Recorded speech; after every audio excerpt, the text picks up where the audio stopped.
கம்பு தோசை இந்த மாதிரி வீட்டில் ட்ரை பண்ணி பார்த்துட்டு டேஸ்ட் எப்படின்னு சொல்லுங்கள். இதுக்கு வந்து பார்த்திங்கன்னா நெய் இல்லைன்னா நல்லெண்ணெய் ஊற்றிக்கிட்டோம்னா சூப்பராக இருக்கும்.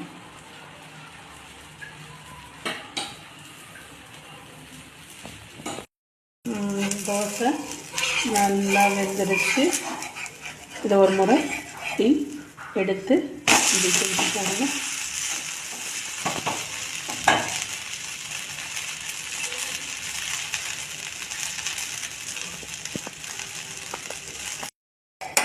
சூப்பராக வெந்து வந்திருக்கு. நீங்களும் வீட்டில் அது மாதிரி மறக்காமல் ட்ரை பண்ணி பார்த்துட்டு டேஸ்ட் இப்படி வந்துருக்குன்னு சொல்லுங்கள். ஃபேண்டாஸ்டிக்கான கம்பு தோசை வித் தக்காளி சட்னி நீங்களும் வீட்டில் ட்ரை பண்ணி பார்த்துட்டு டேஸ்ட் எப்படி வந்துருக்குன்றதை மறக்காமல் நமக்கு கமெண்ட்டில் சொல்லுங்கள். நம்ம சேனலை லைக் அண்ட் சப்ஸ்கிரைப் பண்ணிக்கோங்க.